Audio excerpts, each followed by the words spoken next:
Okay, moving right along here with our transmission build, the next step we're going to do is put together the slipper clutch, and it looks pretty straightforward. Out all the parts on the transmission, this one looks the easiest, and I have all the parts laid out in order how they're going to go onto the transmission here. So this is the slipper hub, slipper pad.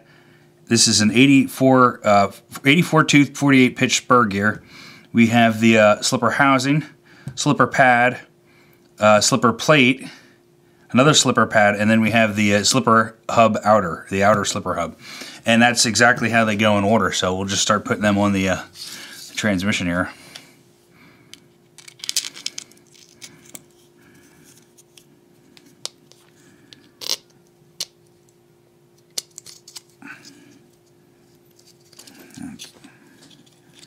Got to make sure that the slipper pad lines up right with your spur gear.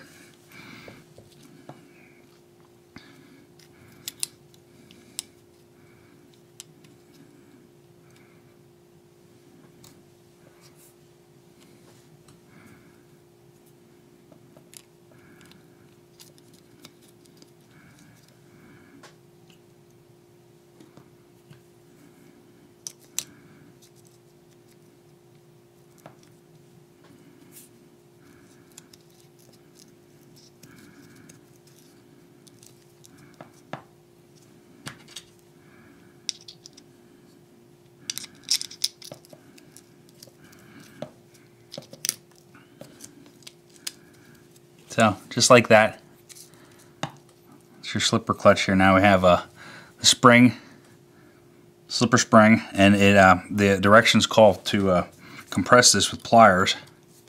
We're just going to go ahead and compress that, like so. Put that on here. And we have slipper washer. Goes over top of the spring. And then last we have the lock nut.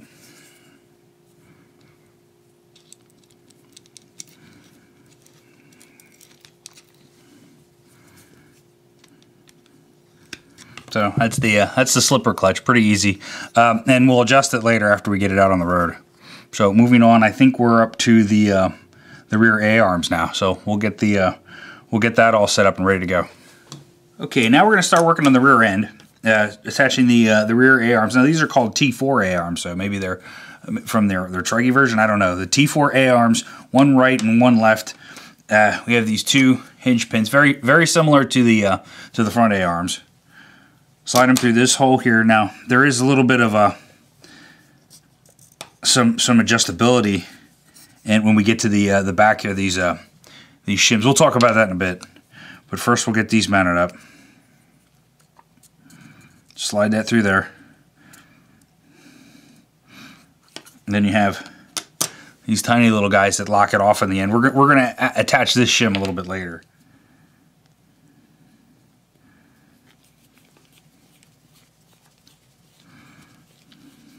So that keeps the pin from going out that side. And then we have, I'm sorry, I called it a shim. It's a rear arm mount, but there are different sizes. We'll get to that in a second. We'll just do the other side first.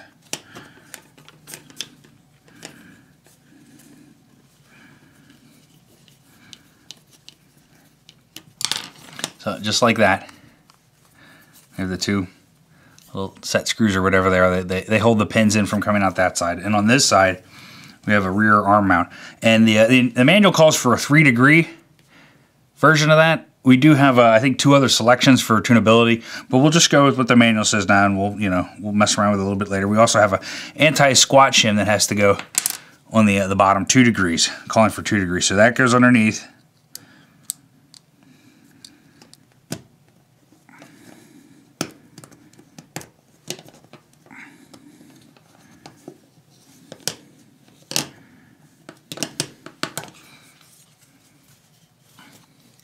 So, kind of like that. It's a little tricky. You gotta wedge this little shim underneath, and then the degree is the angle at which your arms are. Kind of angles up a little bit in the back.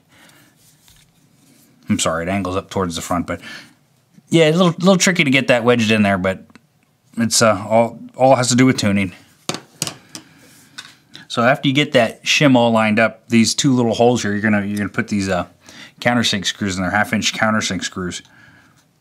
But you got to make sure that your shim and the angle, what's that called? the rear arm mount. You have to make sure all those holes are lined up perfectly so you can screw this all the way through. But that's how the whole thing attaches. Just like that. Now, we got to mount it to the chassis, so get that back. I haven't used this in a while. So this mounts just like that from the underside.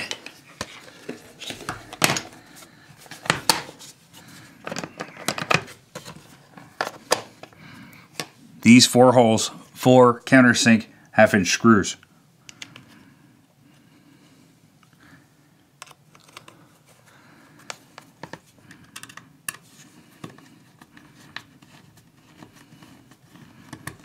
Okay, so screwed these 4 countersink screws into the chassis, and that's how we attached our A-arms there. So next step, we have to put it's the rear chassis brace.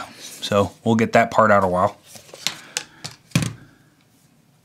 We're going to attach ball studs to the. It looks like these 2 holes, the inside one, but like once again, this is it looks like you have options, but we're gonna just go with the manual and do the inside hole. Using the factory team blue washer that goes on the ball stud. We're using a silver ball stud, mounting it to the inner hole here.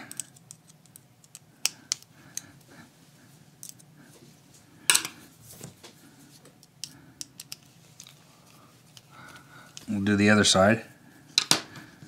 Another blue washer. It's a little tricky to get these started.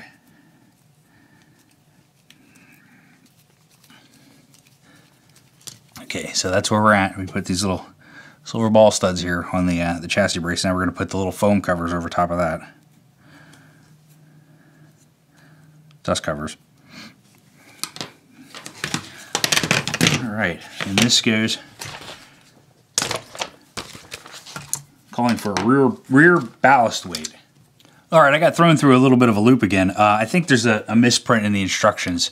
This part here, this chassis brace, goes over here. It holds this ballast in place while it goes over top of it. In these 2 holes, in the manual, these 2 holes aren't shown, so that's a little confusing.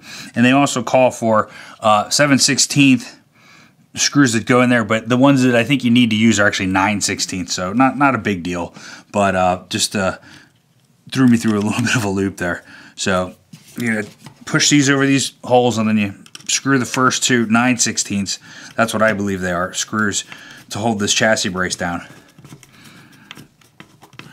You know, it's the only size that fits that diameter hole that where there's 2 of them, and you need 2 of that length to go right here, because these 4 spots here are the 7/16 size, which you only get 4 of them. So that's what it made sense that use these longer screws, but they are not 7/16. I measured them; they're more like 9/16. So just, you know, something to pay attention to in the kit. It's a little confusing. Just an easy, you know, something easy to overcome though. It's just a misprint in the manual.